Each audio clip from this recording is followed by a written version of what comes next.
ሰላም ጤና ይስጥልኝ የተከበራችሁ የሃርመኒ ኢንተርሚዲያ ሂም ቤተሰቦች፣ ይህ የእናንተው ሂም ነው። የሃርመኒ ዓላማ የጋዜጠኝነት ድምጽ መሆን ነው። ጋዜጠኝነት ደግሞ ሁሌም እንደምንለው እውነት ነው።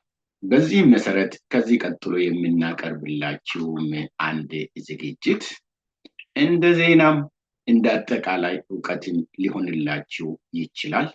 በእርግጥ ሰበር ዜና ብለን ቁጭ ብድግ የምንልበት አይነት ዜና አይደለም፣ ግን ዕውቀት ነው፣ እውነት ነው።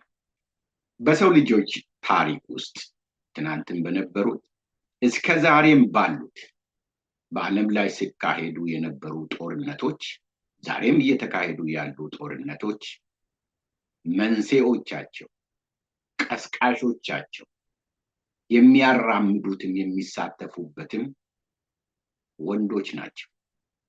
በአንጻሩ ደግሞ በእነዚህ ጦርነቶች ትናንትም ሆነ ዛሬ እየተጎዱ ያሉት፣ ትልቁን ዋጋ እየከፈሉ ያሉት ሴቶች ናቸው። እናቶቻችን፣ እህቶቻችን፣ ሴት ልጆቻችን በመላው ዓለም ዙሪያ ማለት ነው። እናም በዛሬዋ ዓለም ለሴቶች በተሻለ ደረጃ ተስማሚ ናቸው፣ ሰላም የሚያገኙበት ነው፣ ፍትህ የሚያገኙበት ነው፣ እኩልነት የሚያገኙበት ነው የሚባሉ አገሮች አሉ። ከዛም አንፃር ደግሞ ለሴቶች ሰላም፣ መብት፣ እኩልነት፣ በአጠቃላይ ለሴቶች ደህንነት በዚህ ዘመን በጣም አስጊ የሆኑ አካባቢዎችና ሀገሮችም አሉ። በጆርጅ ታውን ዩኒቨርሲቲ ስር በሴቶች ሰላምና ደህንነት ላይ የሚሰራ ተቋም ባዘጋጀው የ2025 እና የ2026 ግምገማ በዓለም ላይ ለሴቶች ኑሮ የተሻሉ ሀገሮች ናቸው የተባሉት ወይም የተሻሉ ሀገሮች የሆኑት በዝርዝር ወጥቷል። ያንን በአንጻሩም በሌላ አቅጣጫ ደግሞ ለሴቶች በዚህ ጊዜ ውስጥ አደገኛ ናቸው የተባሉ ሀገሮችን ዝርዝር ወጥቷል። ተቋሙ የሴቶችን የተሳታፊነት፣ የህግ ጥበቃ፣ ፍትህና ደህንነትን ጨምሮ በ13 ነጥቦች ላይ በ181 ሀገሮች ላይ ነው ግምገማውን ያካሄደው። በዚህ ጥናትና ግምገማ መሰረትም ሰሜን አውሮፓ ከሁሉም የዓለም ክፍል ለሴቶች ኑሮ ተስማሚ መሆኑ ተገልጿል። በዚህም መሰረት የኖርዲክ ሀገሮች ተብለው የሚጠሩት ሀገሮች በተከታታይ ከ1 እስከ 5 ያለውን ደረጃ ይዘዋል።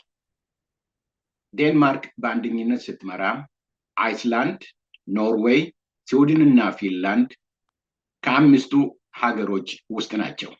እነዚህን 5 ሀገሮች በመከተል ሉክሰምበርግ፣ ቤልጂየም፣ ኔዘርላንድስ፣ ኦስትሪያ፣ ኒውዚላንድ፣ አውስትራሊያ፣ ኢስቶኒያ፣ አየርላንድ፣ ስሎቬኒያ፣ ሊቱዌኒያ በተከታታይ ያሉትን ደረጃዎች ይዘዋል። እነዚህ የኖርዲክ ሀገሮች የበላይነትን ደረጃ ያገኙት በሴቶች ትምህርት፣ በስራ ላይ ተሳታፊነት፣ በህግ ጥበቃ፣ በፋይናንስ ተጠቃሚነትና በፖለቲካዊ ውክልና ባላቸው ምቹ ሁኔታ ሲሆን፣ በተቃራኒው ለሴቶች ምቹ ካልሆኑት ሀገሮች መካከል በቁጥር 1 ላይ የተቀመጠችው አፍጋኒስታን ናት። አፍጋኒስታንን በመከተል የመን፣ ሴንትራል አፍሪካ ሪፐብሊክ፣ ሲሪያ፣ ሱዳን፣ ሄይቲ፣ ዲሞክራቲክ ሪፐብሊክ ኦፍ ኮንጎ፣ ቡሩንዲ፣ ሳውት ሱዳን እና ማይንማር በተከታታይ ያሉትን ቁጥሮች ይዘዋል። በእነዚህ ሀገሮች በጦርነትና በፖለቲካ አለመረጋጋት የተነሳ የሴቶች መብትና ደህንነት አደጋ ላይ መውደቁን ይህ ግምገማ ገልጿል።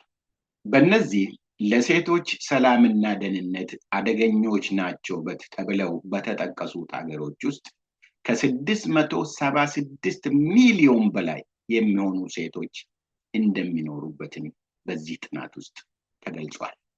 አብዛኞቹ የዓለም እናቶች፣ ሴት እህቶች፣ ሴት ልጆች ለሰላምና ለደህንነታቸው ምቹ ባልሆኑ አገሮች ውስጥ የሚኖሩ ናቸው በዛሬዋ ዓለም። ይህ ጥናት እና ግምገማ 181 ሀገሮች ላይ ነው ያተኮረው። ግን ሁሉንም ዝርዝሮች ሀገሮችን በቅደም ተከተል ለማስቀመጥ ሞክራል። እዚህ ላይ አንዘረዝራቸውም። ሆኖም ግን